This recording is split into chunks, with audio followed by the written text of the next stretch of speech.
নাফিসা সেভাবেই শুয়ে কাঁপছে, যেভাবে রূপ ওকে ফেলে গিয়েছিল। রূপের নিজেরও খারাপ লাগছে, ওকে এভাবে টর্চার করা ঠিক হয়নি। রোজকে ওর ড্রেস চেঞ্জ করতে বলে রূপ বাহিরে গেল এবং ডক্টরকে ফোন দিল। মিনা, সিড সবাই রুমে আছে। ওরা কেউ জানে না নাফিসার এভাবে জ্বর বাঁধাল কেমনে। রূপম ওর মাকে বলল সব ভাইয়ার জন্য হইছে। সিড গিয়ে রূপের ঘাড়ে হাত দিয়ে বলে আসলে কি ঘটনা হইছে। রূপ শুধু বলল ড্যাড আমার কিছু ভালো ঠেকেছে না, ওর সামনে বড় বিপদ মনে হচ্ছে।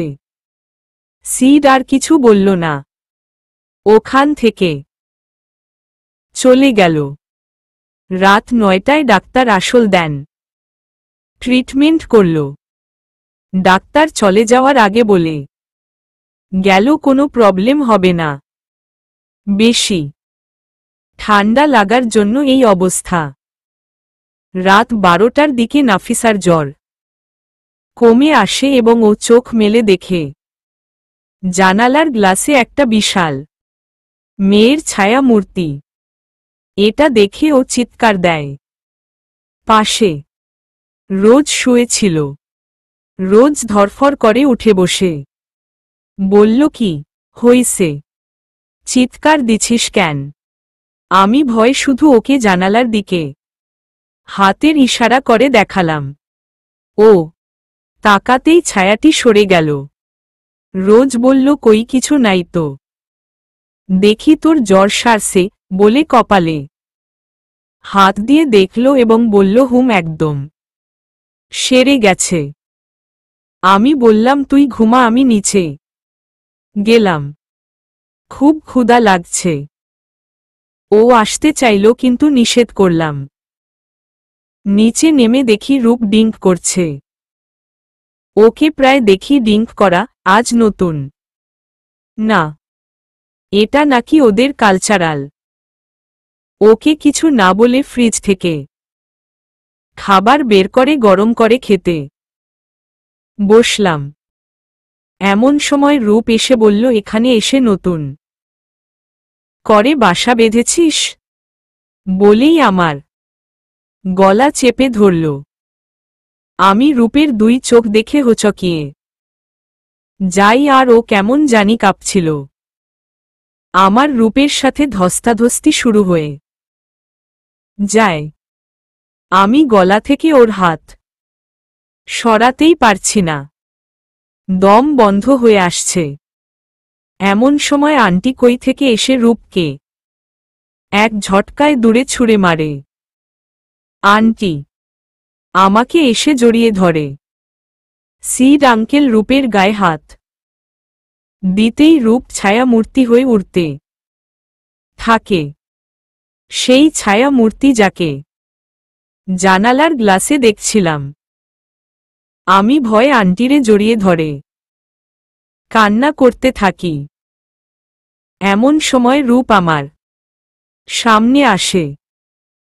আমি রূপকে দেখে আরো ভয় পেয়ে যাই এবং বলি এ রূপ হলে ওটা কে ছিল? ছায়া মূর্তিটি চিৎকার করে বলে ওঠে কতদিন ওকে বাঁচিয়ে রাখবি আমাদের হাত থেকে বলেই জানালা কাঁচ ভেঙ্গে চলে গেল। আমি আন্টিকে বললাম শুধু ওকে আর আমাকে কেন মারতে চায়? রূপ বলল সময় হলে সব জানতে পারবে। রূপের কথা শুনে গায়ে যেন আগুন ধরে গেল আমার। আমি বললাম এই আপনি একদম আমার সাথে কথা বলবেন না, আপনার জন্য সব হইছে। খাটাস ব্যাটা কোথাকার, আমাকে মেরে ফেলার ধান্দা। থানায় জিডি করে রাখবো আমি মরে গেলে যেন এই ব্যাডারে জেলে পড়ে বলেই দৌড়েই উপরে উঠলাম। না জানি আর কিছুক্ষণ থাকলে গালে আরো কয়টা থাপ্পড় পড়ত আল্লাহই জানত। রূপ তো আমার কথা শুনে হতবাক। শুধু রূপ না আঙ্কেল আন্টিও অবাক। রূপ এবার বেশ রেগে চিল্লায় বলল, এই মেয়ের মাথায় ছিট আছে, এরে পাবনায় রাখা উচিত। ও যে এখানে কেন আছে এটাই আমি ভেবে পাচ্ছি না। কোনো পরিস্থিতিতে কি বলতে হয় সেটা ওর কাণ্ড অজ্ঞান নেই। যার জন্য করি চুরি সেই বলে চোর। রূপ সেখান থেকে চলে গেল। মিনা ও সিডকে খুব চিন্তিত দেখাচ্ছে। রুমে সিড আসনে বসে আছে আর অপর পাশে মিনা। সিড বিভিন্ন মন্ত্র পাঠ করছে এবং বিভিন্ন কিছু আগুনে আহুতি দিচ্ছে। এবার মিনা নিজের হাত কেটে রক্ত আহুতি দেয় এবং পরে সিডও রক্ত দেয়। সামনে একজন ধোঁয়ার কুণ্ডলি পাকিয়ে এক বৃদ্ধ হাজির হল। মিনা বলল, ফাদার আমাদের সামনে বিপদ, আমরা এখন কি করব? ফাদার বলল, তোদের বিপদ না, শুধু ওই মুসলিম মেয়ের বিপদ। ওকে একদল মারতে চায়, একজন ভোগ করতে চায়, কেউ বাঁচাতে চায়। তোর ছেলের বিপদ ওই মেয়ের জন্য। এতে রূপের মৃত্যু অবধি হতে পারে। মেয়েটিকে তোর ছেলে হতে আলাদা করে রাখো আর মেয়েটিকে বাহিরে কোথাও দূরে রাখো, তাহলে তোর পরিবার নিরাপদ থাকবে। বলেই জিনিসটা চলে যায়। মিনা এবং সিড দুইজনেই বেশ ভয় পায়। এখন তারা কি করবে? একদিকে ঋণ পরিশোধ, অন্যদিকে নিজের ছেলের জীবন। যে কোনো একটা তাকে বেছে নিতে হবে। মা অবশ্যই নিজের ছেলের জীবনই বেছে নিবে। সিড বলল, দেখ মিনা, আমরা সবাই মিলে একসাথে থাকলে বিকল্প কোনো পথ খুঁজেই পাব। মিনা বলল, না, আমি আমার ছেলের জীবন নিয়ে কারো সাথে কোনো কম্প্রোমাইজ করতে পারব না। এবার যা করার আমি করব বলে মিনা রুম থেকে বের হয়ে গেল। পরদিন নাফিসা এবং রোজ নিয়ম মতো ভার্সিটিতে গেল। আজ রূপ ভার্সিটিতে যায়নি বলে নাফিসা খুব খুশি। আজ ইচ্ছামতো আনন্দ করতে পারবে। রোজ বারবার বিপদের আশঙ্কা করছে। আজ কিছু তো একটা খারাপ কিছু ঘটবে। নাফিসা রোজকে বলল, চল আজ ফুচকা খাই।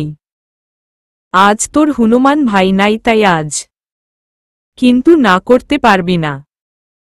রোজ বলল, আজ যাস না রে, মনটা কেমন জানি করছে। রাখো তো, আজ সুযোগ পাইছি, আজ তো খাবি। রাস্তার মোড়ে ফুচকার দোকান বসে।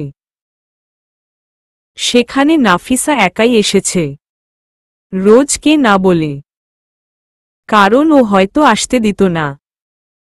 নাফিসা মজা করে খাচ্ছে।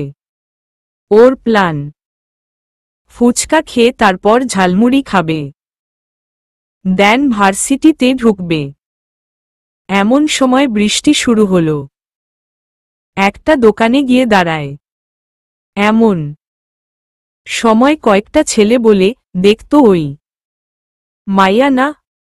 অপরজন বলল, হ্যাঁ ওই মাইয়াই তো। ওরা নাফিসার কাছে আসে এবং মুখে রুমাল চেপে ধরে।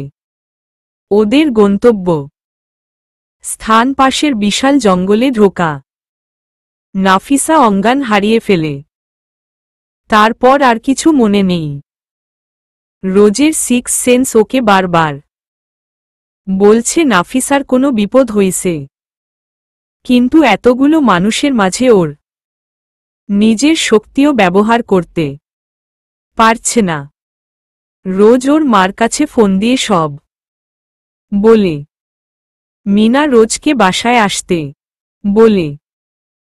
রোজও কোনো কথা না ভেবে বাসায় যায়। বাসার সবাই মিলে ওর ব্যাপারটা সলভ করা যাবে। ও নিজেও জানে না ওর মা কি চাল চেলেছে। রোজ বাসায় এসে বলল, মম নাফিসা কি বাসায় আসছে? মিনা বলল, ওর যেখানে যাওয়ার দরকার সেখানে চলে গেছে। রোজ অবাক হয়ে বলে, ও কই গেছে? মিনা বলল, ওর নিজের বাসায় গেছে, আর আসবে না। আর এ কথা নিয়ে যেন বাসায় আলোচনা না হয়। এমনি ওর জন্য এই পরিবার অনেক বিপদে আছে। রোজের কেমন জানি সন্দেহ হচ্ছে ওর মার উপর। মম হঠাৎ এত চেঞ্জ হলো কেন? Oh God, please help me.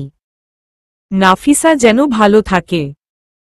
রূপ বিকেলে বাসায় আসে ফ্রেশ হয়ে নিচে এসে ডাইনিং টেবিলে খাবার নিয়ে বসেছে। কেবল এমন সময়ে রূপম এসে বলে, ভাইয়া শেষ কই? আমায় কেন বলছিস? দেখ, রুমেই কোথাও আছে। কেন?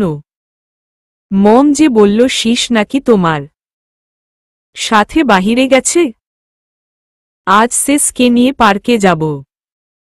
রূপের গলা দিয়ে আর খাবার নামল না। সব রেখে রোজের রুমে গেল এবং বলল, নাফিসা কই? রোজ সব ঘটনা খুলে বলল। রূপ রেগে গিয়ে বলল, তোর মাথায় এতটুকু বুদ্ধি আসেনি যে এটা মমের চাল? রূপ ওর মায়ের রুমে গিয়ে শুধু একটা কথাই বলল, মম, আজ যদি নাফিসার কিছু হয় তাহলে আপনাকে কখনো ক্ষমা করব না। রূপ বারবার ওর শক্তি কাজে লাগাচ্ছে, কিন্তু নাফিসার কোনো ক্লুই খুঁজে পাচ্ছে না। রোজ ও চেষ্টা করেই যাচ্ছে, কিন্তু কোনো ফল হচ্ছে না। রূপ বলল, নাফিসাকে শেষ কোথায় দেখছিস বলতো? রোজের এতক্ষণ পর মনে পড়ল ওর তো মোড়ে ফুচকা খাওয়ার কথা বলছিল। রূপ রোজের কথা মতো কলেজ ক্যাম্পাসের মোড়ে গাড়ি থামালো। রূপ আর রোজ স্মেল নিচ্ছে সব কিছুর। রোজ সেই দোকানের সামনে এসে বলে, এই সেই লাস্ট জায়গা, এখানে ও শেষবারের মতো ছিল। রূপ চোখ বন্ধ করে বারবার খুঁজার চেষ্টা করছে, কিন্তু বারবারই ব্যর্থ হচ্ছে। রূপ কি যেন মন্ত্র পড়ে আর কাকে যেন আহ্বান করে। সামনে একটি বাজ পাখি এসে দাঁড়ায়। নাফিসার ব্যবহৃত ওড়না ওর নাকে ঘ্রাণ শুকায়, আর কি জানি ভাষায় কিছু বলে পাখিটি সাথে সাথে উড়ে যায়। রূপ আর রোজ এবার ওদের মতো খুঁজতে লাগে। নাফিসা চোখ খুলে দেখে ওর হাত পা বাঁধা অবস্থায় একটা পরিত্যক্ত বাড়িতে পড়ে আছে। সামনে 7টা পুরুষ বসে তাস খেলছে। নাফিসার গলা শুকিয়ে গেল এবং বলল, এরা কি আমায় মারবে না ধর্ষণ করবে? আজকাল পেপার খুললেই তো এই সব খবর পাওয়া যায়। আল্লাহ আমায় রক্ষা কর। এমন সময় ওদের মধ্যে একটা ছেলে বলে উঠল, মামা, মালটা কিন্তু হেব্বি। ওরে তো মারার জন্য বলছে, সাথে রেপ করলে কেমন হয়? কথাটি শুনে নাফিসার কলিজা শুকে গেল। হুম, তা ঠিক কইছস, কিন্তু মায়ার তো অঙ্গানি ফিরে না। আরে দেখ, আমাদের দেখে মনে হয় কাপটিকালা ধরে আছে। 7 জনই একসাথে হেসে উঠল। একজন তো বলেই ফেলল, অঙ্গান না ফিরুক আমার আর তর সইছে না, বলে শার্ট খুলে ফেলল। ছেলেটা যখন ওর কাছে এগিয়ে যাচ্ছিল তখন নাফিসা চিৎকার দিয়ে কান্না করে ওঠে। ছেলেটি বলল, এতক্ষণ কি অভিনয় করে পড়েছিলি মাইয়া? তোর অভিনয় শেষ, এবার দেখ তোর কি হাল করি বলেই। খেকিয়ে হেসে উঠল। প্লিজ আমায় যেতে দিন। আপনাদেরও তো বোন আছে। ছেলেটি বলল, বোন তো আছে মাগার, বউ নাই বলে হিহিহি করে হেসে উঠল। মালকিন, ওটা তো আমাদের শিকার, ওই মানুষগুলো তো ওকে মেরে ফেলবে। আরে বোকা, আমরা আর মানুষ যেই মারুক না কেন, মরতে তো ওকে হবেই। আমরা মারলে কৈফিয়ত দিতে হবে, মানুষ মারলে সেটার নো চান্স। ওদের একজন বলল, এই ভিডিও করি একটু। খাড়া বলে মোবাইল বের করল। আজগরের কেমন জানি অস্বস্তি লাগছে। নাফিসা ঠিক আছে তো বলেই চোখ বন্ধ করল। আজগর যা দেখল তাতে ওর মাথা খারাপ হওয়ার অবস্থা।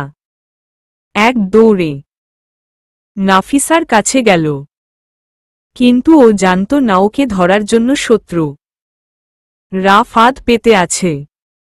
আজগরকে মায়াজালে বেঁধে ফেলল। একটা মেয়ে এসে বলল, খুব দরদ না ওর জন্য তোর? দেখ এখন তোর চোখের সামনে ওর মৃত্যু লীলা। বহু দিন থেকে তোকে খুঁজছি, আজ তুই হাতেই এসে গেলি। আজগর নিজেকে ছাড়ানোর জন্য চেষ্টা করে যাচ্ছে, কিন্তু সফল হতে পারছে না। রূপ কিছু একটা সিগন্যাল পাচ্ছে, সেই অনুসারে ও আর রোজ এক নিমিষেই সেই পথ ধরল। বাজ পাখিটি ওদের সামনে এসে দাঁড়াতেই বাজকেও বন্দী করল। জিন মেয়েটি বলল, এখানে আরো কিছু ঘটতে চলেছে, তাই সাবধান। নাফিসার দিকে ছেলেগুলো এগিয়ে আসছে। এমন সময় সেখানে রূপ আর রোজ হাজির। রূপ হুঙ্কার দিয়ে বলল, তোদের সাহস হয় কেমনে ওর গায়ে হাত দেওয়া? 7টা ছেলে পিছনে ফিরে রূপ আর রোজকে দেখে একটু ভয় পেয়ে যায়। পরক্ষণে ছেলেগুলো বলে, আমরা 7 জন কি এই লোকটির সাথে পেরে উঠব না বলেই চাকু বের করল। রূপ তখন একটু হেসে বলল, আজ যদি তোদের রক্ত নিয়ে আমি হুলি না খেলছি তো আমার নাম রূপ না বলেই ওর 2টি পাখা মেলে দিয়ে হংকার ছাড়ে। সাথে রোজ ও একই কাজ করে, একটা শব্দ ছাড়ে। সেই শব্দে আজগরের প্লাস বাজ পাখির বাঁধন খুলে যায়, আর ওই শয়তানগুলো ছিটকে পড়ে যায়। এবার রূপকে পায়কে ওদের 7 জনের মধ্য যখন একজনের ঘাড়ে কামড় দিয়ে রক্ত খেতে লাগলো, বাকিগুলো থরথর করে কাঁপতে লাগল। ওরা হাঁটু জোর করে ক্ষমা চাইল, কিন্তু রূপের আর ওদেরকে ক্ষমা করার ইচ্ছাও মনে জাগল না। সব এক একটার রক্ত তৃপ্তি সহকারে শুষে খেল। সব সমাপ্ত। আজগর দূর থেকে এদের দেখতে থাকে, কারণ ওর আসার অনুমতি নেই। নাফিসা রূপ আর রোজকে ওই অবস্থায় দেখে চিৎকার করে উঠল। এবার রূপ স্বাভাবিক অবস্থায় ফিরে আসল। ওরা 2 জনেই নাফিসার কাছে গেলে নাফিসা বলল, এই তোমরা কারা? আমি কাদের সাথে এতদিন থাকতাম? একদম কাছে আসবে না তোমরা। রূপ একটু রেগেই বলল, কেন আবার বুঝি আমার কোলে তোমার ওঠার ইচ্ছা জাগছে, তাই পাগলামির ভান ধরতেছ? বলেই রূপ নাফিসাকে কোলে নিয়ে এক নিমিষেই গাড়ির কাছে আসল এবং গাড়ির ভিতর ঢুকে বাসার দিকে এগুতে লাগল। মিনা খুব টেনশনে ভুগছে, কাজটা হয়তো ঠিক করেনি, কিন্তু কি করবে ও তো মা হয় রূপের। রূপের ক্ষতি কিছুতেই মেনে নিতে পারবে না। রূপ, রোজ আর নাফিসা রাত 1টার দিকে বাসায় ফিরল। মিনা আর সাহস করে নাফিসার কাছে আসল না দূর থেকে একটু হাসল। নাফিসা সোজা রুমে গেল, পিছে পিছে রোজ ওর রুমে গেল। নাফিসা রুমে গিয়ে রোজকে বলল, এই তোরা কারা হুম? আমি এই বাসায় এক মুহূর্তও থাকব না। রোজ নাফিসার কাছে গেলে নাফিসা ধাক্কা দিল রোজকে আর বলল, এই ছবি না আমাকে, নোংরা প্রাণী কোথাকার। আগে শখ করে শাকচুন্নি বলতাম তোকে, কিন্তু আমি কি জানি তুই সত্যই একটা শাকচুন্নি। এমন ব্যবহারে রোজ খুব কষ্ট পায় এবং সেই রুম থেকে বের হয়ে আসে। রূপ একটু দূর থেকে সব কথা শুনছিল, কিন্তু নাফিসার লাস্ট কথায় খুব রেগে যায়। এই মেয়ে তুমি কোনো দিনও মানুষ হবা না বলেই রুমের দরজা লাগিয়ে দেয়। আপনি মানুষ, তাই মানুষের মর্যাদা বুঝবেন। নাফিসা বলল, এই রে, এবার বুঝি এই রাক্ষসটা তোকেও খেয়ে ফেলবে। নাফিসা ও কান্নার সুরে বলল, আপনি কি আমাকেও খেয়ে ফেলবেন? রূপ কি বলবে ভেবেই পায় না। এই সিরিয়াস মোডেও যে কেউ এভাবে কথা বলে, সেটা এই পাগলিরে না দেখলে কেউ বুঝবে না। রূপ বলল, আমরা নোংরা প্রাণী না। রোজ শাকচুন্নি, আমি রাক্ষস। আমরা তোমাকে স্পর্শ করলে তোমার গা অপবিত্র হবে, তাই না? এই কথাগুলো বলছিল আর রূপ ওর শার্ট খুলছিল। নাফিসা রূপের কথা শুনে ভয় পেয়ে বলে, আমাকে প্লিজ মারবেন না। আর আপনি শার্ট কেন খুলছেন? আমি তো আপনাদের কোনো ক্ষতি করিনি, তাহলে কেন মারবেন? আর জীবনেও আপনাদের গালি দিব না বলে কাঁদতে লাগল। রূপ বলল, তোমাকে মারব না, জাস্ট তোমার এই ভীমরতিগুলি ছাড়াব বলেই নাফিসাকে জড়িয়ে ধরল। আমি ছুলে তোমার গা নাকি অপবিত্র হবে দেখি কেমনে হয় বলে পুরো শরীর ওর শরীরের সাথে এক করে দিল এবং দুই ঠোঁট ওর ঠোঁটের দখলে করে নিল। নাফিসা ছাড়ানোর চেষ্টা করছে, কিন্তু পারছে না। পুরো 5 মিনিট এভাবে থাকার পর ছেড়ে দিল। রূপ বলল, বাব্বা, তোমার এই ঠোঁট, গাল, তোমার শরীরটা তো অপবিত্র হয়ে গেল। এখন কি করবা হুম? একটা কাজ কর, যেগুলো যেগুলো জায়গা আমি স্পর্শ করছি সেগুলো কেটে ফেল, না হয় শরীর থেকে ডিলিট করে দিও। কেমন বিশেষ করে তোমার ওই 2 ঠোঁটটা কেটে আমায় দিয়ে দিও, পাগলি কোথাকার। নাফিসা রেগে বলল, ইতর বদমাইশ, লুচু কোথাকার। রূপ একটা হাসি দিয়ে বলল, এই মেয়ে আমাকে আবার গালি দিচ্ছ? আমায় ভয় পাও না বুঝি বলে 2 ডানা মেলে ধরে ওর সামনে এবং ডানা দিয়ে খুব করে ঝাপটে ধরে এক ঝটকায় বুকের কাছে টেনে নিল। ভালোবাসার কোনো শেষ নেই। ভালোবাসা গুলি এমনই হয়, সেটা হোক কোনো মানুষ বা জিনের মধ্য। নাফিসা রূপের বুকে একদম মিশে আছে। আমি বললাম, ছাড়ুন আমায় বলছি, তাছাড়া কিন্তু ভালো হবে না।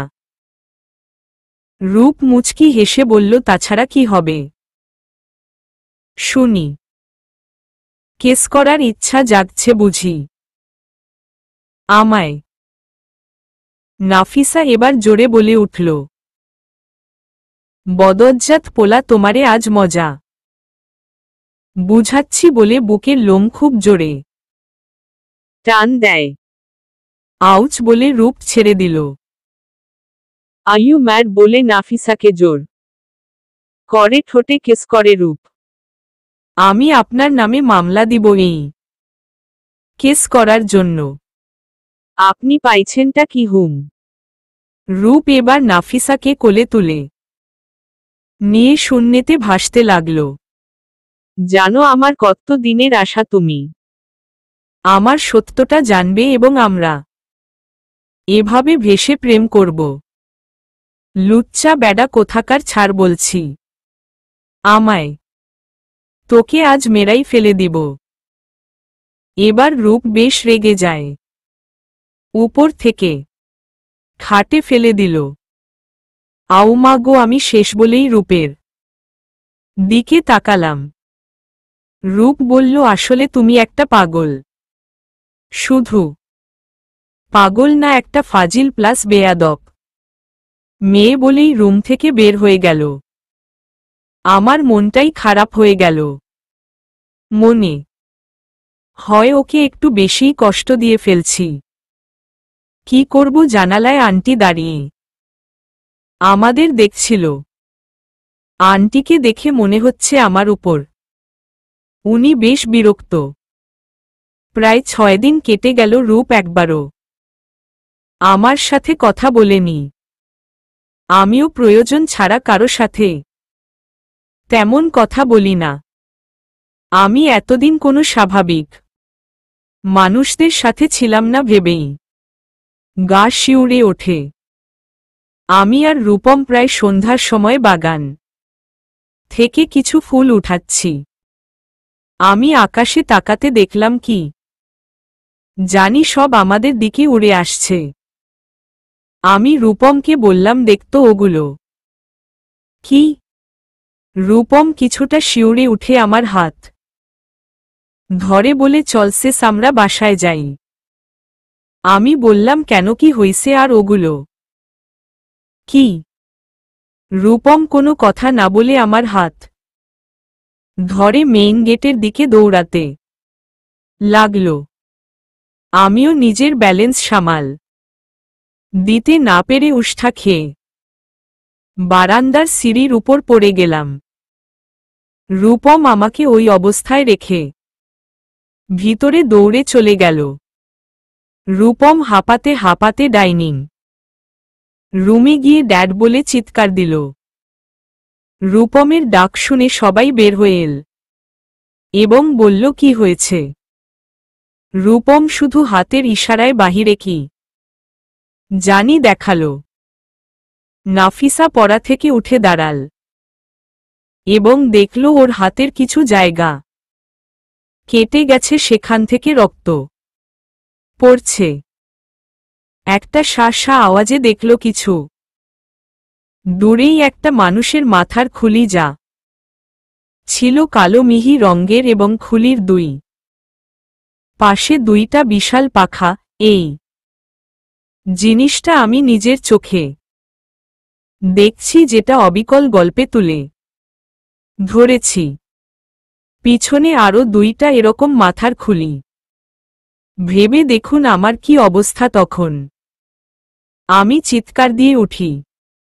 ওই জিনিস গুলো যখন আমায় অ্যাট্যাক করে চায়, তখনই ছিটকে ওরা চারদিকে পড়ে যায়। আমার গলায় মারিয়ামের দেওয়া সেই লকেটটা জ্বলে ওঠে। আমার চিৎকারের শব্দ রূপ শুনতে পেয়ে আমার কাছে হাজির হয় এক নিমিষে। শুধু রূপ না, সবাই এসেছিল আর ওদের পাখা মেলে আমাকে আড়াল করে বিকট শব্দ করতে থাকে। সেদিন প্রথম আমি রূপদের জিন পরিবারের আসল চেহারা দেখি। ছোট্ট রূপমটাও তার শক্তি ব্যবহার করেছিল সেদিন। আমি ভয় কাঁপতে থাকি। রূপমকে ইশারায় আমাকে নিয়ে ভিতরে যেতে বলে। রূপম আমাকে নিয়ে ভিতরে আসে। এবং আমার হাত ধরে সোফায় বসে পড়ে, ও সিস, তোমার কিচ্ছু হবে না দেখে নিও, ওখানে সবাই আছে। রূপমের কথাগুলো আমার মাথার উপর দিয়ে যাচ্ছে, আমি শুধু ভয় কাঁপতেই থাকি।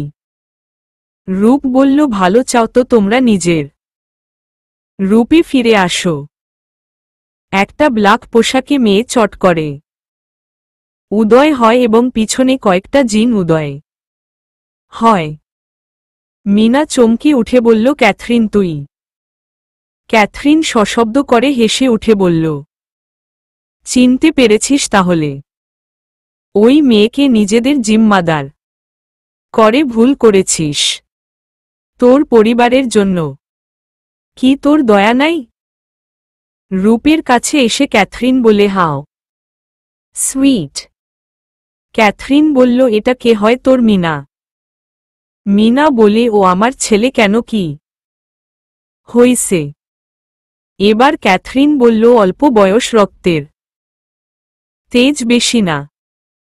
জীবনের মায়া থাকলে ওই মেয়েকে আমাদের কাছে দিয়ে দাও। রূপ হংকার দিয়ে বলে, ওর কাছে যেতে হলে আগে আমাকে টপকাতে হবে, তারপর ওর কথা ভেব। মিনা, তোর অবুঝ সুইট বয়কে বলে দে ফাদার কতটা ভয়ানক হতে পারে নিজ কার্য সিদ্ধান্তের জন্য অকালে মারা পড়বে। আর একটা মুসলিম মেয়েকে বাসায় রাখা যে কি অপরাধ, সেটা আজ হাড়ে হাড়ে টের পাবি বলে আবার ওই চেহারা ধারণ করে ওরা চলে গেল। সবাই ডাইনিং রুমে। রোজ নাফিসা কে কাছে নিয়ে বসে আছে।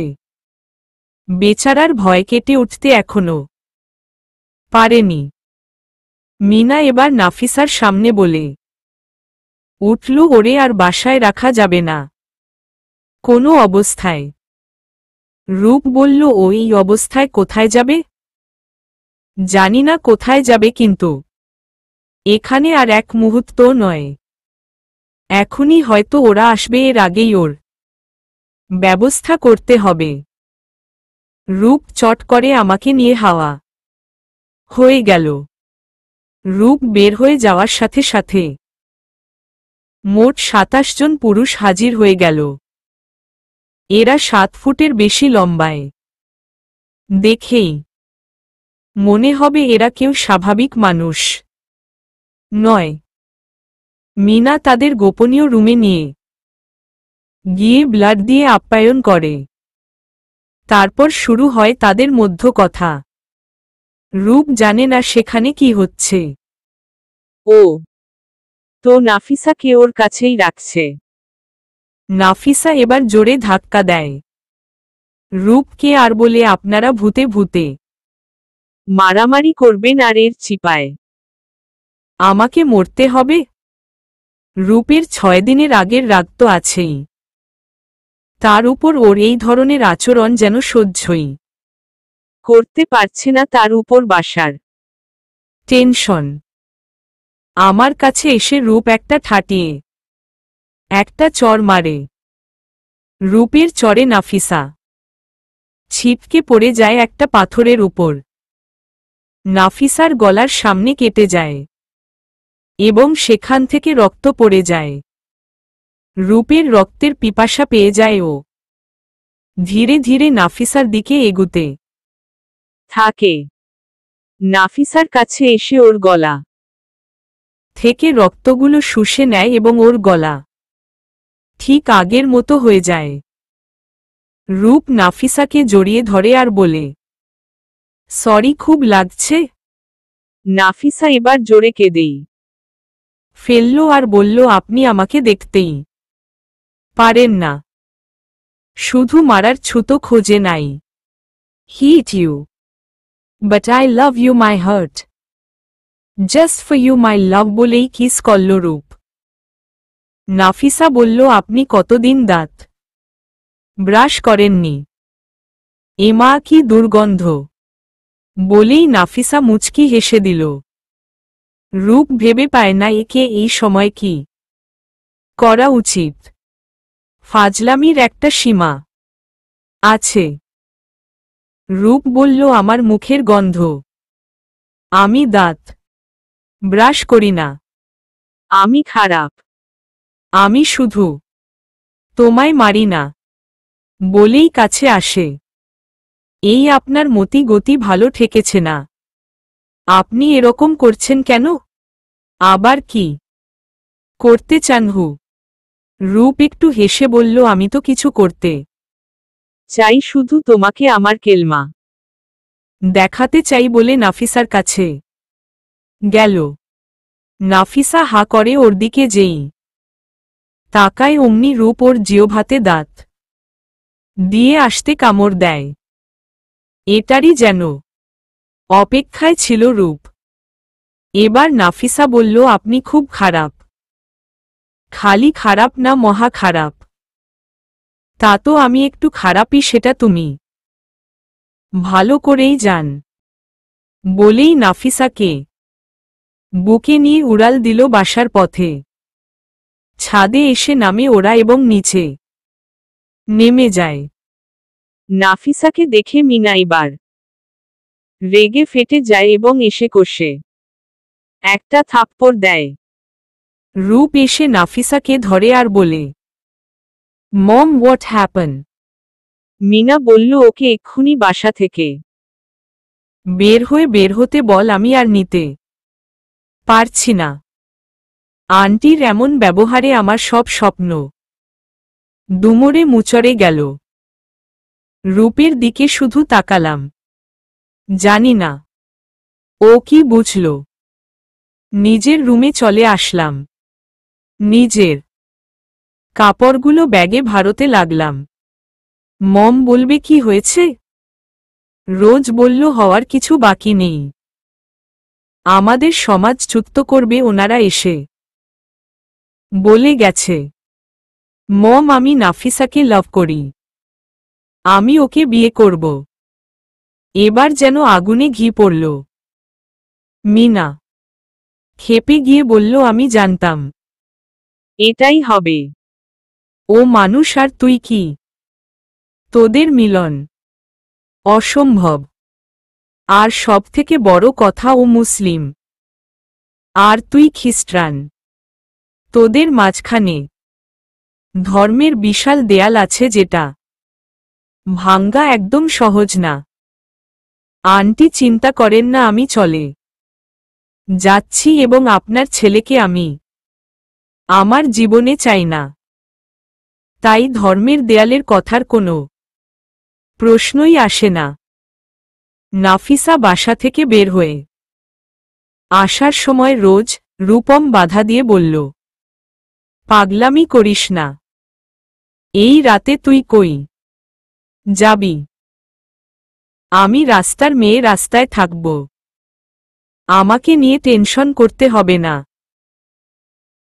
নাফিসা বের হয়ে চলে গেল। অন্ধকার রাস্তা, কিন্তু আজ আর ভয় করছে না। নির্জন রাস্তায় হেঁটে চলছে। সামনে একটা গাছের নিচে বসে পড়ে কই যাবে, কার কাছে যাবে? পৃথিবীতে যে কেউ নেই, কি করবে ভেবে কেঁদেই যাচ্ছে। খুব ক্লান্ত লাগছে বলেই সেখানেই ঘুমিয়ে পড়ে। সকালে পাখির ডাকে ঘুম ভেঙ্গে দেখে একটা অচেনা ছেলে ওর পাশে বসে পাহারা দিচ্ছে ওকে। ছেলেটিকে দেখে আমি জাস্ট চমকে উঠি। এই আপনি কে? একটা মেয়ের কাছে বসে আছেন। আপনার লজ্জা করে না? ভাবছিলাম তুমি চিনতে পারবা, কিন্তু কই আর চিনতে পারলা আমায়। আজগর। যাক, তাহলে চিনতে পেরেছ। তোমাকে বাকি রাত পাহারা দিতে আমার ঘুমের 12টা বাজছে। কে তোমায় আমাকে পাহারা দিতে বলছে? আমার কাউকে লাগবে না, যাও। তুমিও ওদের মতো স্বাভাবিক মানুষ নও। তাই না? হুম, এত দিনে বুঝলা। তোমরা যে ভূতেরা আমার সাথে গেম খেলে বেশ মজা নিচ্ছ, তাই না? কেউ মজা নিচ্ছে না, সবাই তোমায় প্রোটেক্ট করতে চাচ্ছে। বাদ দাও সেটা। তোমার বুঝার বয়স এখনো হয়নি। দূর হও, আমার কাউরে লাগবে না। আমার এগুলো আর ভালো লাগছে না। না লাগাটাই স্বাভাবিক। কই যাবা? কিছু ঠিক করছো? জাহান্নামে যাব তোমার কি তাতে? যত সব ভূতের দল কোথাকার। আমার বাসায় যাবে। আমারও একটা পরিবার আছে।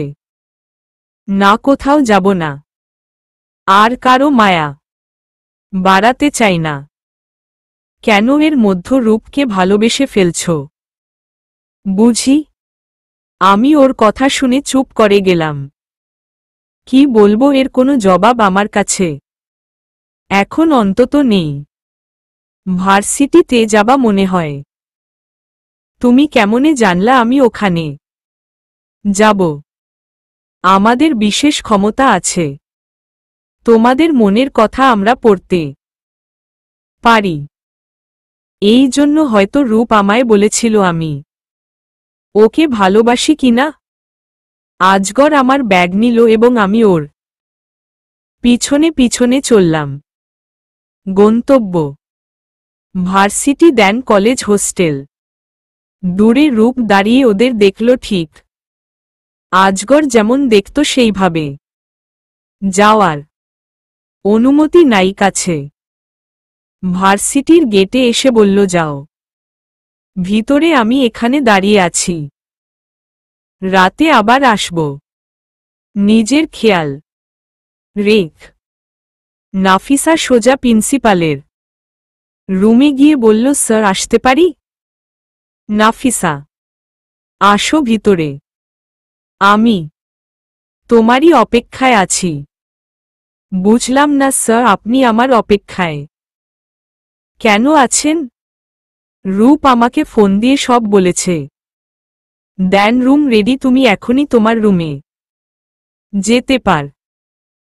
আমি আর কিছু বললাম না, সোজা হোস্টেলে গিয়ে কেয়ারটেকারের সাথে কথা বললাম। উনি আমায় রুম দেখে দিলেন। রুমটা খুব বড় না, আমার একা থাকার ব্যবস্থা করে দিছে। আপাতত সবকিছু ভুলে শাওয়ার নিলাম। তারপর বিছানায় শুয়ে পড়লাম। আজ ক্লাসে আর যাব না। আপাতত আজ রূপের মুখোমুখি হচ্ছি না বলে ঘুমিয়ে পড়লাম। রূপ ক্লাসে নাফিসাকে খুঁজছে, কিন্তু ওতে আসেনি। কি করবে এখন? বিনা কারণে হোস্টেলেও যেতে পারবে না। রাত আসা অবধি ও কিছুই করতে পারবে না। সন্ধ্যায় ঘুম ভাঙ্গল আমার। এত সময় ধরে ঘুমাইছি আমি। জাহাজ আর ঘুমি আসবে না রাতে। একটু পরে দরজায় নক পড়ে আমি খুলে দিতেই বলল, আপনাকে ডাকা হয়েছে, আসুন আমার সাথে। আমি ওনাকে অনুসরণ করে 2 তলায় গেলাম। আমার রুম 3 তলায়। হলো রুমে গিয়ে দেখি অনেকে আছে। দায়িত্বে থাকা আন্টিটি বলল, আপনার রুমে কতবার নক করা হয়েছে, আপনি সাড়া দেননি কেন? সরি, আমি ঘুমিয়ে পড়েছিলাম।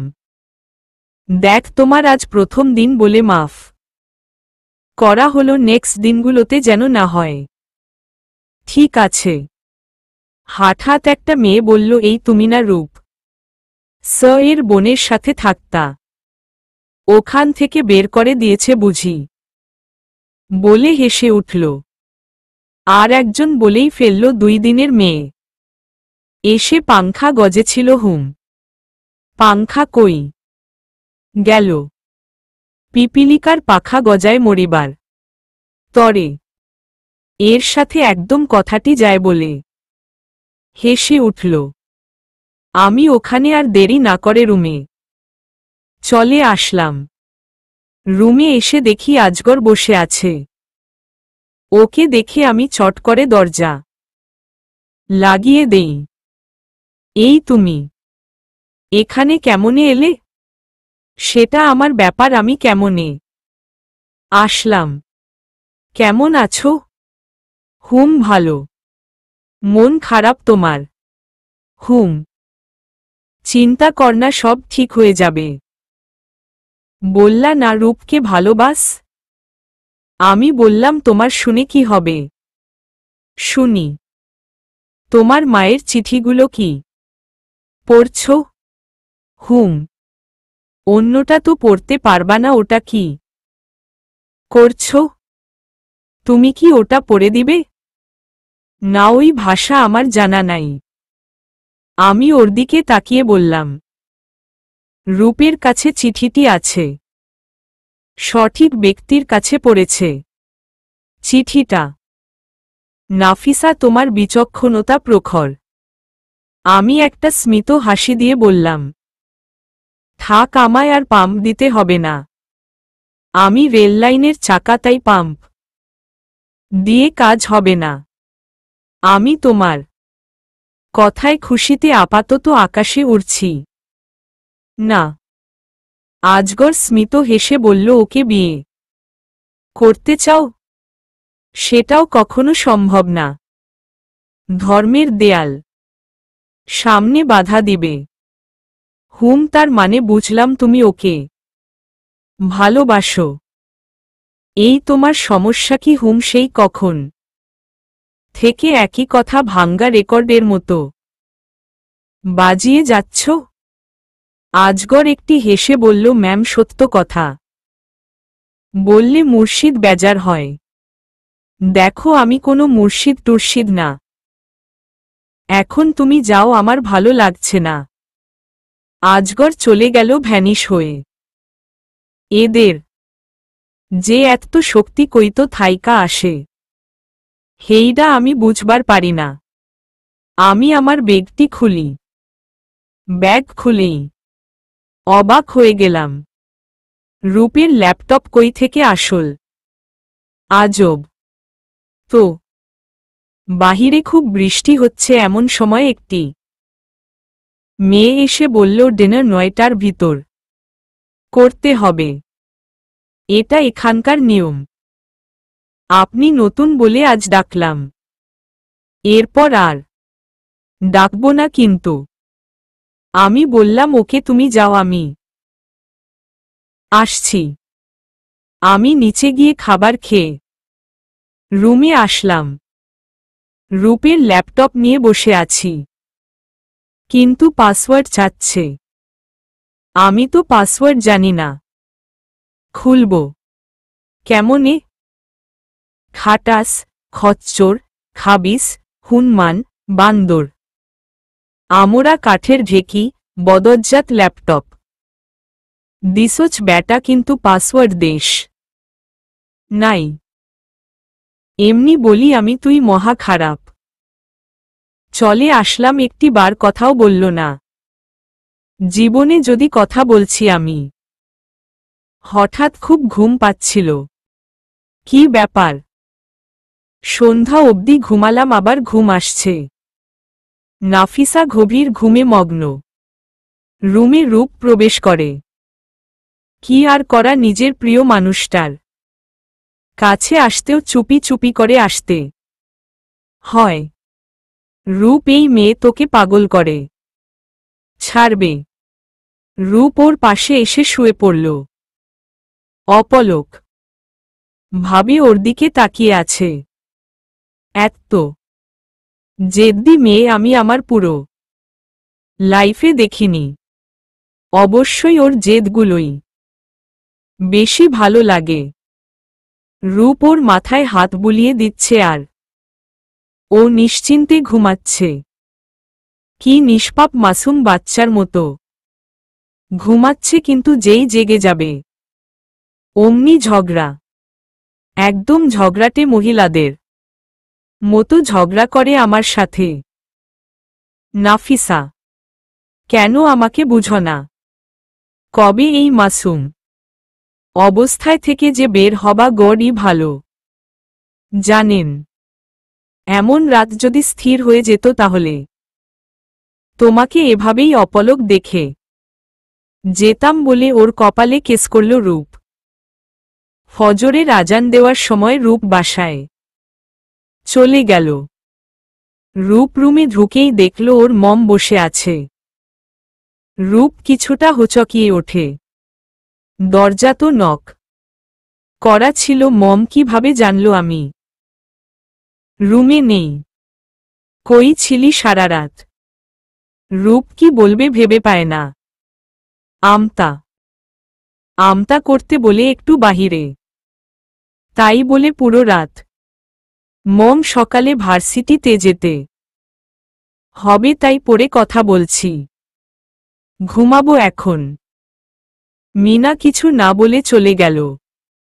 এই ছেলের মতিগতি ঠিক লাগছে না। সকালে ঘুম থেকে উঠে গোসল করে, নাস্তা করে ক্যাম্পাসে চলে যায়। নাফিসা আজ ওদের ডিপার্টমেন্টে নাকি নতুন স্যার আসার কথা। ক্যাম্পাসে ঢুকার পর রোজকে দেখলাম কিন্তু কথা বললাম না। রোজ এসে বলল কেমন আছিস? ভালো। তুই আমার সাথে কথা বলছিস না কেন? দেখ, আমি চাই না আমার জন্য তোদের পরিবারের কোনো ক্ষতি হোক, তাই কম কথা বলার চেষ্টা করছি। রূপম কেমন আছে? তুই গিয়ে ওকে জিজ্ঞাসা করবি ও কেমন আছে। আমায় কেন বলছিস? আমার কিছু ভালো লাগছে না বলে চলে আসলাম। কি করব ওকে? নিজের চোখের জল দেখাতে চাই না। ক্লাসে বসে আছি, আজ রোজের সাথে বসি নাই বলে নানান কথা বলছে। আমার সেদিকে কোনো ভাবনা নাই।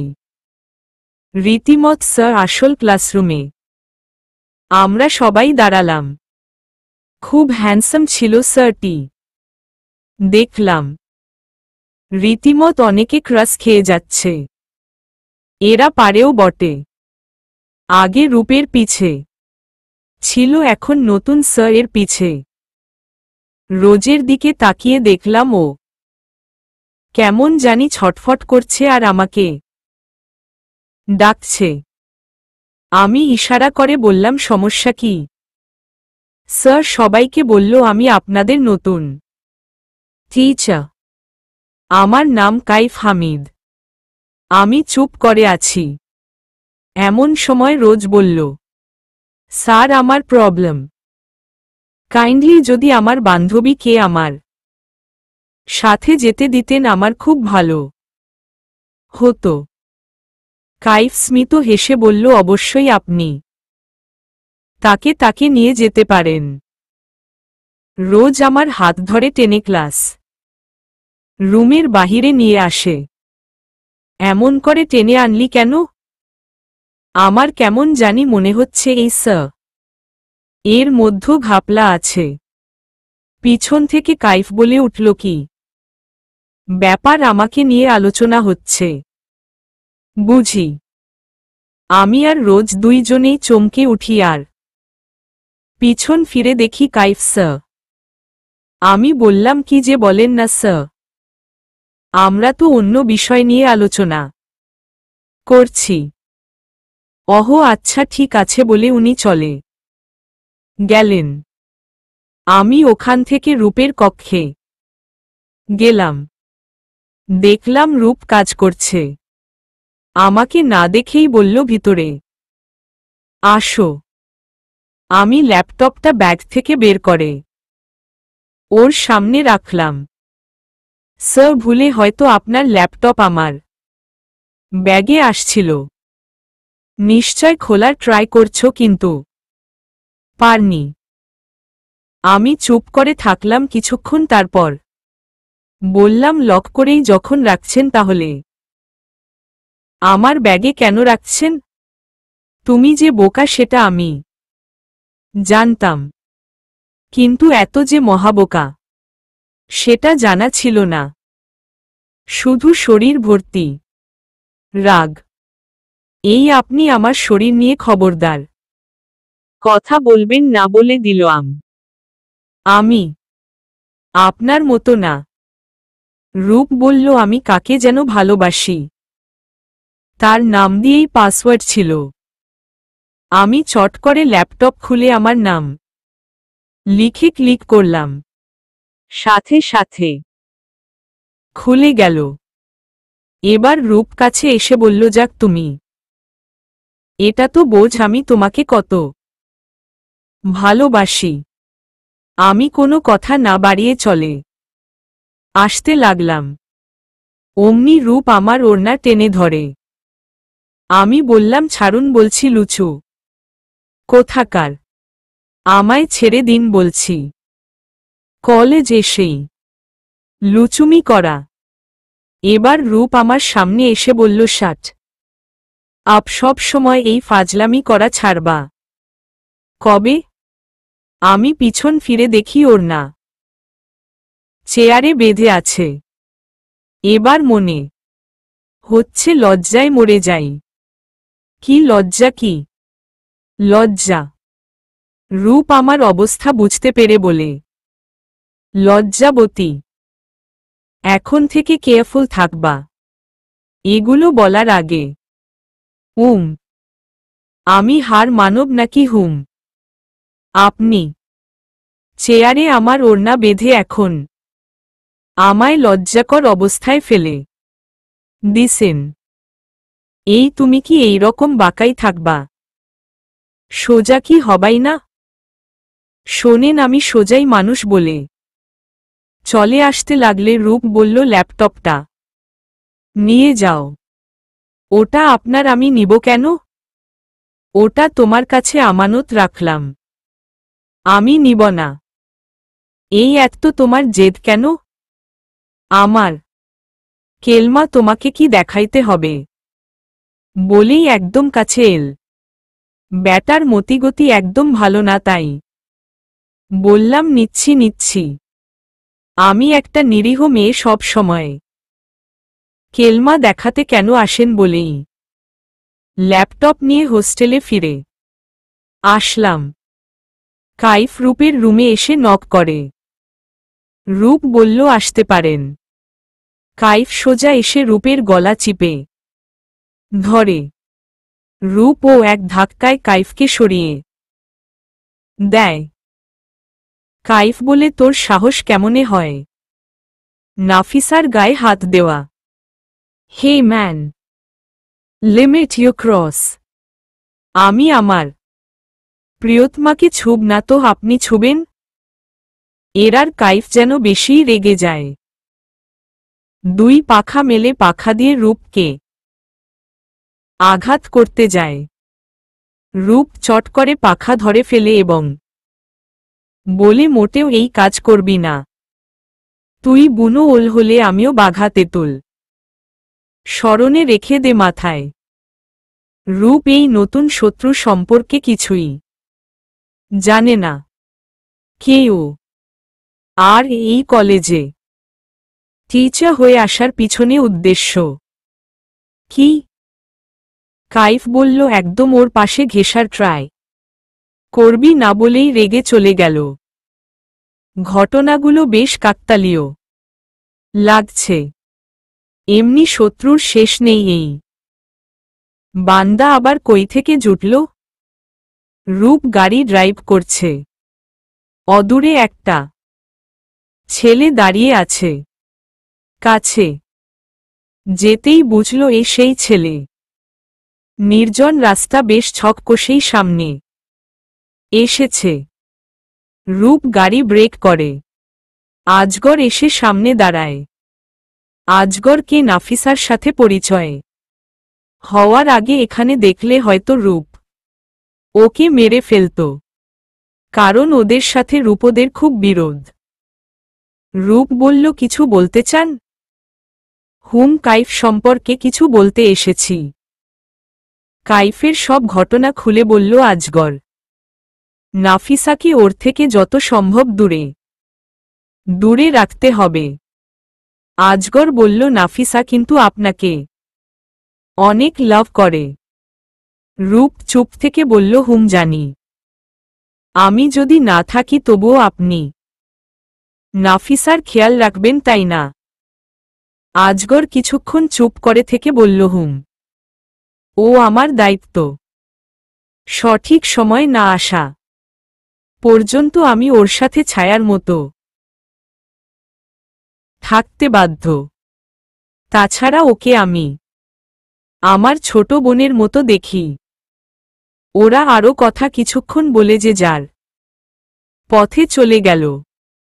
ডিপার্টমেন্ট থেকে ট্যুরে যাওয়ার দিন আজ, তাই সকাল সকাল গোসল করে সব রেডি করে ক্যাম্পাসের দিকে হাঁটা দিল নাফিসা। মোট 3টা বাস আগেই এসে হাজির। প্রায় সবাই চলে আসছে। আমি গিয়ে দেখি রোজ দাঁড়িয়ে আছে। আমি বললাম, কিরে পেতনি, এত সাজুগুজু কি এর লাই করছস? তোর হনুমান ভাই কই? দেখতে পাচ্ছি না যে। আমায় জিজ্ঞেস কেন করিস ভাইয়া? কে গিয়ে বলগা। যেমন ভাই তেমনি তার বোন। দরকার নাই আমার ঠেকা পড়ছে তোর বলদ ভাইয়ের সাথে কথা বলতে। আমি বলদ? সামনে রূপকে দেখে হাড় টাক হওয়ার পথে আমার বড়সড় একটা ঢোক গিলে বললাম, না মানে আমার ভুল হয়ে গেছে। আর বব্ব না কোনো দিন। ওকে কথাটা যেন মাইন্ডে থাকে। যতই ওর অগচরে যা বলি না কেন, ওকে দেখলে হাওয়া আর থাকে না। যদি রেগে সবার সামনে চড় দেয়, এখন মান সোলেমান সব যাবে। কাইফের মধ্য হাজির। ব্যাটা কি সাজ দিছে আজ। মেয়েরা গিয়ে ওর সাথে সেলফি তুলছে। আমি সোজা গিয়ে বাসের সামনে দিকের সিটে বসি, একদম জানালার ধারে। আমার সমস্যা হয় বলে রোজকে দেখলাম আমার পরের ছিটে বসল। আমি খানিকটা অবাক হলাম। হয়তোবা আমার উপর রাগ করেছে। কাইফ দেখছে নাফিসা কোনো বাসে উঠল, কারণ ও ওই বাসের স্টুডেন্টদের দায়িত্ব নিবে। কাইফের আশায় সেগুড়ে বালি দিয়ে রূপ উঠে গেল ওই বাসে। কাইফ ক্রোধে ফেটে পড়ে যেন রূপ জায়গা মতো বসে পড়ল, মানে নাফিসার পাশে। স্টুডেন্ট এর পাশে বসতে লজ্জা করে না আপনার? তাও আবার ছাত্রীর পাশে বসেছেন। রূপ বলল, সরি ম্যাম, আর কোনো সিট ফাঁকা নেই। চাইলে আপনি দাঁড়িয়ে দেখতে পারেন। আমি সব বুঝি, এটা আপনার চালবাজি আমার কাছে বসার জন্য। ওকে ওখানে মেঘলা নামে যেই মেয়ে আছে ওর পাশে বসি বলে উঠতেই আমি ওর হাত ধরে বললাম, খবরদার যদি ওই শাকচুন্নির কাছে যান তাহলে জানে মেরে দিয়ে নিজেকে শেষ করে দিব। রূপ স্মিত হেসে বলে, বাহ, এইটুকুতে এত জেলার্স ফিল করছ? চুপ করে বসে থাকেন। আর কথা বলবেন না।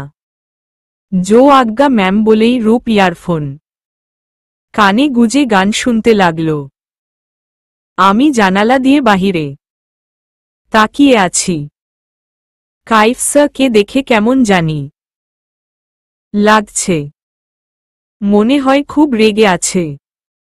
সব সময় হাসি খুশি মানুষ রেগে আছে দেখতেই খারাপ লাগছে।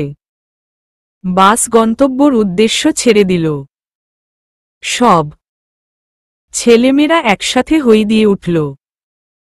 আমি উঠে পিছন দিকে দেখতে গিয়ে রূপের কাছে বেশ জোরে ঝাড়ি খেলাম। মন খারাপ করে আবার বসে পড়লাম। পিছনে সবাই কত মজা করছে। বক্সে হিন্দি গান জুড়ে দিছে। রোজকে মেসেজ করে বললাম বদজ্জাত বেডি জলহস্তির কাছে আমারে বইসা রাখছোস। আমি ভালো করেই জানি তোদের দুইজনের এটা প্ল্যান। রোজ ফিরতি মেসেজে বলল ভাইয়া কে বলবো ওকে এবার জলহস্তি বলেছিস? আমি বললাম ভয় দেখাস কি এর লায়ে বলে ফিরতি মেসেজ করে ফোন ব্যাগে রাখলাম। খুব বোরিং লাগছে। এই ব্যাটা আমাকে আনন্দ করতে দিবে না সেটা ভালো করেই জানি। রূপের দিকে তাকায় দেখি ও মোবাইল টিপছে। উকি দিয়ে দেখি ব্যাটা ফেসবুক চালাচ্ছে। উড়ি বাব্বা হেই মাইয়াগো লগে চ্যাট করছে। এই আপনি কার সাথে চ্যাট করছেন? রূপ ফোনের দিকে তাকিয়েই বলল কেন আপনি মেয়েদের সাথে চ্যাট করেন আর আমাকে ভালোবাসি ভালোবাসি বলেন? আপনি একটা খাটাস লুচু বদজ্জাত। রূপ আমার দিকে কটমট চোখে তাকিয়ে বলল থাপ্পড় খাওয়ার শখ জাগছে? আমারও জেদ উঠল খুব। আমি বললাম আপনি আমাকে ভয় দেখাচ্ছেন। আমি ভয় পাচ্ছি না। রূপ ভেবে পাচ্ছে না এখন একে কি করা উচিত। এতগুলো মানুষ আছে তাই কিছু বলতে পারছে না। তাছাড়া ঠাটিয়ে একটা চর ওর গালে এতক্ষণ পড়ে যেত। আমি মনে মনে বললাম বাছা ধন তুমিই শুধু পার। আমি জানি এখন তুমি কিছুই বলতে পারবা না। জানালা দিয়ে বাহিরের দৃশ্য দেখছি। এমন সময় মনে হলো গা গুলিয়ে যাচ্ছে। আমার বাসের সমস্যা আছে। বমি করি শুধু। আমি রূপের দিকে তাকাচ্ছি আর জানালার দিকে। আর সহ্য না করতে পেরে জানালা দিয়ে বাহিরে বমি করতে শুরু করলাম। রূপ আমার দিকে তাকিয়ে হতবাক হয়ে গেল। আমার আর কোনো দিকে খেয়াল নেই। 23 মিনিট পর পর বমি হচ্ছে। আমি আবার জানালা দিয়ে যেই মাথাটা একটু বের করছি অমনি রূপ ঝাটকা দিয়ে আমায় কাছে টেনে নেয় এবং রূপের বুকের উপর বমি করে দেই। একদম অস্থির হয়ে গিয়েছিলাম। পিছন থেকে যে একটা লরি আসছিল সেটা দেখতেই পাইনি। ভাগ্যিস আমায় রূপ টান দিয়েছিল, তা না হলে আমি ডেড। জানি না রূপের তখন কি অবস্থা। ড্রাইভারকে একটা মোড়ে থামতে বলে গাড়ি থামলে আমাকে নিয়ে নিচে নেমে আসে। ততক্ষণে আমার চোখমুখ নীল হয়ে গেছে। অবস্থা খুবই খারাপ। আমাকে ফুড ভিলেজের মধ্য নিয়ে গেল এবং রোজকে ডাকল। আমাকে ফ্রেশ হতে বলে ও নিজে চেঞ্জ করতে চলে গেল। রোজ বলল এই রে করেছিসটা কি? ভাইয়ার গায়ে বমি। ছোটবেলায় একবার ওর জামায় নোংরা হাতে ধরেছিলাম, এর জন্য থাপ্পড় খাইতে হইছে। আমি ওর কথা শুনে ভয় পেয়ে গেলাম। বাব্বা বাঁচা গেল। বাসের কয়েকটা মেয়ের একই প্রবলেম হয়েছিল, তাই অতটা লজ্জায় পড়তে হচ্ছে না আপাতত। রূপ মেডিসিন এনে খাওয়াল। যার যার প্রবলেম তাদেরও দিল। প্রায় 45 মিনিট পর বাস ছাড়ল। রূপ একটা কফি কালার শার্ট পরেছে। ওকে যে এত কিউট লাগছে বলার ভাষা নেই। আমি চুপ করে বসে আছি ওর পাশে। একটা ভয় কাজ করছে যদি ও কিছু বলে, কিন্তু ও কিছুই বলছে না। আমি প্রথমে নীরবতা ভেঙে ওকে বললাম সরি। ও ভ্রু কুঁচকে বলল কিসের জন্য? ওই যে আপনার গায়ে করে দেওয়ার জন্য। আমি ইচ্ছা করে দেইনি। ব্যাপার না।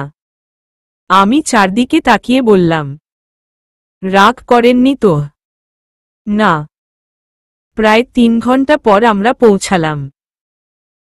প্রিন্সিপাল স্যার বলল কি ব্যাপার রূপ, দেরি হলো কেন?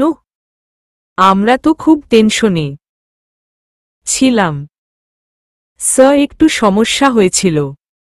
সেটা তেমন কিছু না।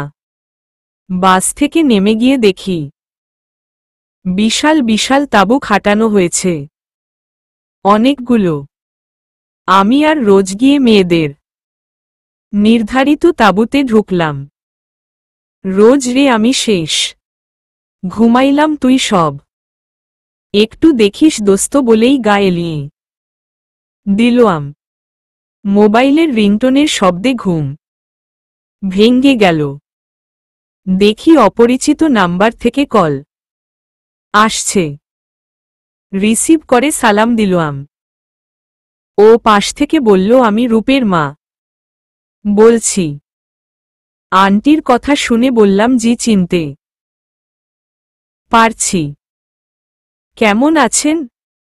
আমার কথার কোনো জবাব না দিয়ে বলল, দেখ নাফিসা তোমাকে নিজের মেয়ের মতো দেখছি তাই অনুরোধ রইল। রূপের একদম কাছে বা আমার ছেলে মেয়ের কাছে ঘেঁষবে না বলেই কল কেটে দিল। আমি রাগে অপমানে নিজের চুল ছিঁড়তে লাগলাম। রোজ এসে আমাকে বলল এই কি হইছে তোর? এমন পাগলামির কারণ কি? আমি ঝাঝালো কণ্ঠে বললাম তোরা 2 ভাই বোনে আমার সাথে একদম কথা বলবি না। আমার কারো দয়া চাই না। রোজ আমার কথা শুনেই বলল মম কিছু বলেছে? আমি কিছু বললাম না। বাহিরে চলে আসলাম। দুনিয়াটা অনেক কঠিন। সবাই আগুনে চারদিকে গোল হয়ে বসে আড্ডা দিচ্ছে। আমাদের ক্লাসমেট তুহিন আমার কাছে এসে বলল এই এখানে দাঁড়িয়ে আছো কেন? চল আমাদের সাথে আড্ডা দাও। আমি বললাম না আমার ভালো লাগছে না। ও কি যেন মনে করে আমার হাত ধরে টেনে ওর কাছে নিয়ে বসাল। রূপ হয়তো এটা দেখে ক্ষেপে গেছে, কিন্তু কিছু বলছে না। সবাই মিলে আড্ডা দিচ্ছি, বেশ ভালোই লাগছে। সবাই একটা একটা করে গান গাইছে। হঠাৎ শুভ্র গিয়ে রূপকে বলে স্যার আপনি একটা গান গাইবেন প্লিজ? আমরা শুনেছি আপনি খুব ভালো গান করেন। রূপ গিটার হাতে নিয়ে সুর তুলল কবির সিং মুভির সেই গান, রাজকে বোলায়া রাজকে হাসায়া মেনে দিল খোকে ইসকো কামাইয়া মাঙ্গা যে ওসনে এক ইশ তারা ছোশতাহু কে ও ইতনে মাসুম থে কিয়াছে কিয়া হোগায় দেখতে দেখতে। এত সুন্দর করে রূপ গান গাইতে পারে আমি কোনো দিনও বুঝতেই পারি না। তারপর আবার এত রোমান্টিক গান। ও যখন গান গাচ্ছিল তখন এক নজরে আমার দিকেই চেয়ে গাইছিল। সবাই হাততালি দিতেছিল। আর মেয়েগুলো যা ন্যাকামি করছিল, জাস্ট বোরিং লাগছিল। এভাবে রাত 11টা অবধি আড্ডা দিয়ে খেতে দেওয়া হলো। স্যারদের আলাদা খেতে দেওয়া হলো। বিধায় রূপের সাথে আর দেখা হলো না। খাওয়া শেষ করে কেবল ঘুমাতে যাব এমন সময় রোজ হাত ধরে টেনে বাহিরে নিয়ে এল। এখানে আনলি কেন?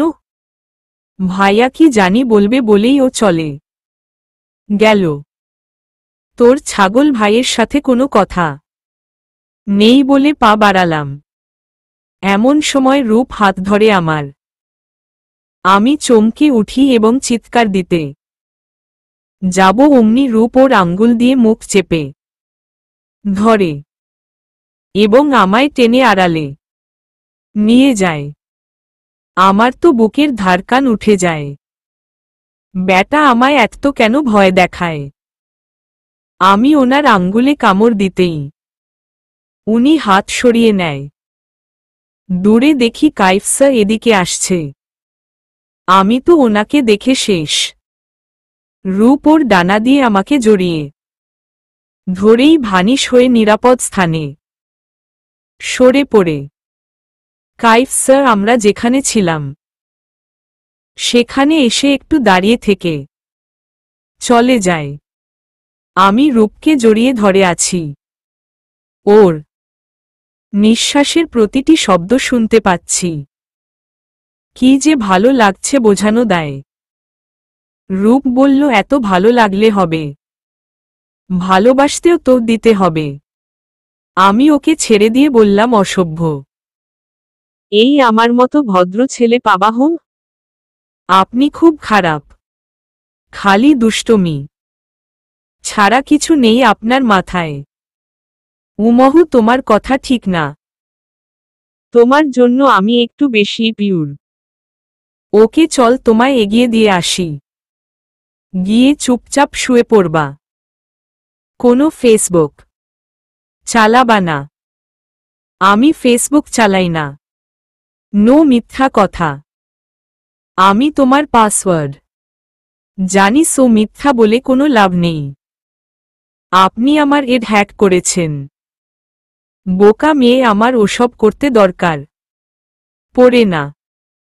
আমি তোমার বিষয়ে সব কিছুই বলতে পারব। সব পারবেন? হুম সব। চলতো এখন আর বাহিরে থাকতে হবে না বলে আমার হাত ধরে টেনে তাঁবুর কাছে আনল। আমি মন খারাপ করে চলে আসতে লাগলাম। কি বলার জন্য ডাকলো আর কি বলল? রূপ ধীরে আমাকে আবার ডাকল। আমি কিছু না ভেবে দৌড়ে ওর কাছে গেলাম। ও কোনো কথা না বলে আমার কপালের চুল সরিয়ে দীর্ঘ একটা কেস করল। আমি আর নিজেকে কন্ট্রোল করতে পারলাম না, ওর বুকে ঝাঁপিয়ে পড়লাম। রূপ আমার ধাক্কায় 2 পা পিছনে চলে গেল। এই এত জোরে কিক করে কেউ কেউ করে না, কিন্তু আপনার জন্য আমি করি। ওকে কে কে যাও, বেশ রাত হয়ে গেছে। আমি ছলছল চোখে চলে আসলাম। রূপ জানে নাফিসা কাঁদছে, কিন্তু করার কিছু নেই। খুব বড় কিছু ঘটতে যাচ্ছে, তাই ওকে জলদি পাঠিয়ে দিল। কাইফ অচমকায় সোজা রূপকে ধরে ছুঁড়ে মারল।